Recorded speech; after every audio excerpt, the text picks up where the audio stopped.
Hello and welcome to the Capitol Report on Entity Television. I'm Steve Lance.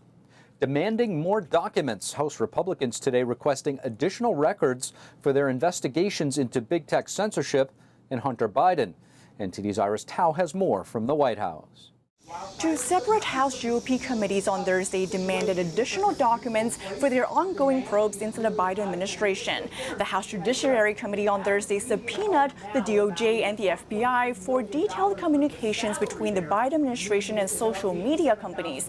It says evidence presented in the Missouri versus Biden case has exposed that the Biden government has, quote, colluded with big tech to censor certain viewpoints on social media.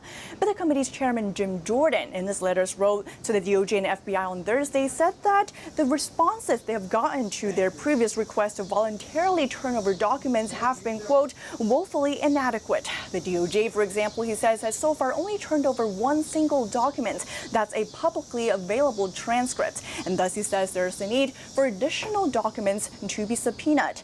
But the White House, however, has been defending its decision to communicate with social media companies in the past, calling them responsible actions. Watch. We are going to continue to promote responsible actions to protect public health, safety, and security when confronted by challenges like a deadly pandemic and foreign attacks on our elections. So we're going to continue to do that to promote that in a responsible way.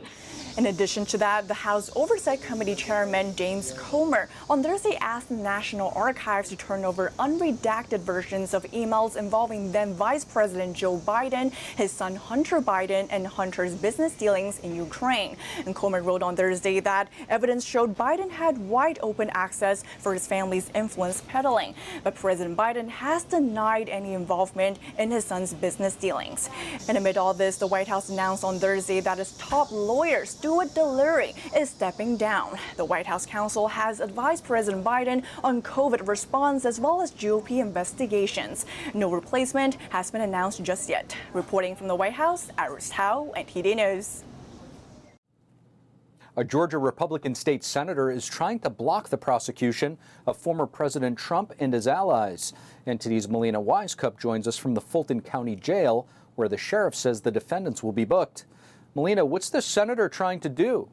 So State Senator Colton Moore, who's a Republican, wants to call a special legislative session to investigate District Attorney Fani Willis after she indicted Trump and 18 others over being involved in what she calls a criminal enterprise meant to overturn the 2020 presidential election. We'll pull up on the screen here for you the petition that the state senator sent to the governor and the Secretary of State saying that an emergency exists requiring a special session for review and response to the actions of Fani Willis.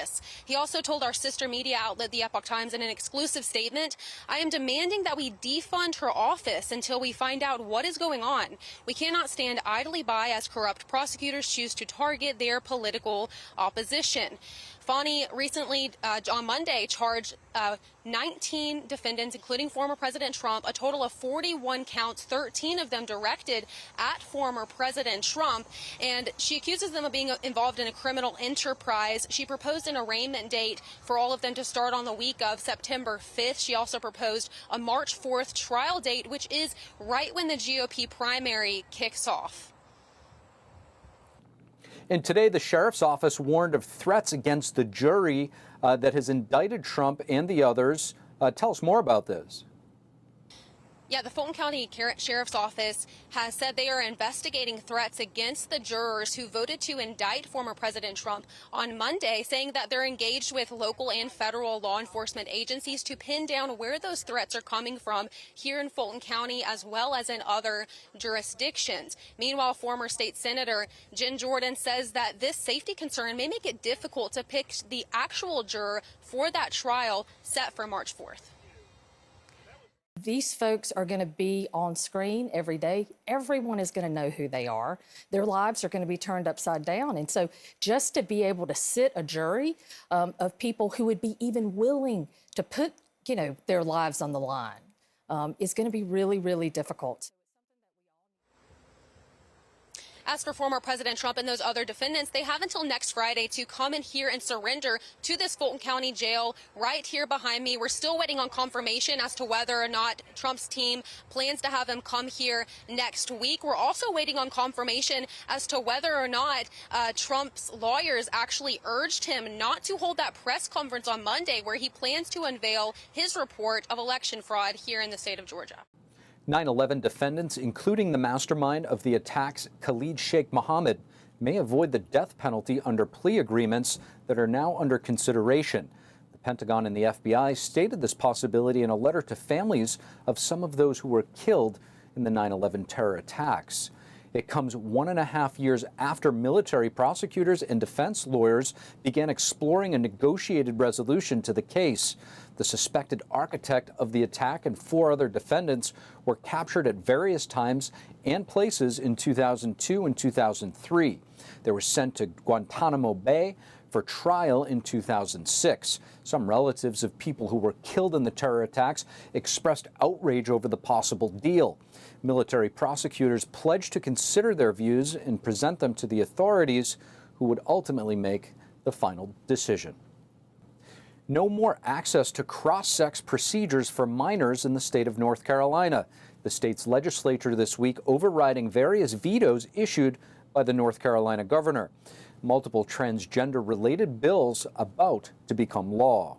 The House has overridden the governor's veto, and the bill is sent to the Senate by special message.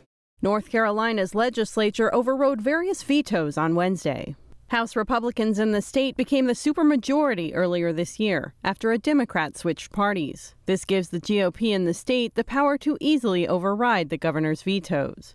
Lawmakers had previously passed multiple bills affecting transgender minors in the state. The governor then vetoed them without success. One of the bills prohibits doctors from administering cross-sex procedures on minors. This includes puberty blockers, hormone therapies, and surgical interventions. An exemption are minors who started such procedures before August 1st. The bill is taking effect immediately. The state has an interest in protecting our children from long-term harm. That's what this bill is all about. Another one of the bills, called the Parents' Bill of Rights, affects students' pronouns. It requires schools to notify parents before making changes to a kid's preferred pronouns. And the third one requires minors to play on sports teams that align with their original gender. A Democratic state senator disagrees with the Republican supermajority, saying the veto overrides are just another example of fighting culture wars instead of fighting for our school children. The legislature on Wednesday also overturned vetoes regarding energy, home building, and more. So how will the state legislature's decision impact women's sports? And what are some of the consequences of having transgender athletes competing with women? To discuss, we have North Carolina State Senator Ted Alexander. North Carolina State Senator Ted Alexander, thank you so much for joining us. Good to be here. Thank you. Ted, your governor in the state of North Carolina vetoes a ban to ban trans athletes from competing in women's sports. Then as a result, you and your colleagues in the North Carolina state legislature override the governor's veto. This is a story of national interest now. What exactly happened? Well, the essential elements of the bill prohibited men who seek or are changing to women, I guess transgender men going to women, from participating in high school athletics as well as college athletics, and for girls' teams. In other words, the men cannot play on the girls' teams, and that's what this bill is all about. Primarily because the men are built differently. They're stronger. They have more mass in their weight, and it is not really fair to those women who have worked so hard to participate in these sports to then be all of a sudden have an unfair advantage placed against them with a man essentially playing in women's sports.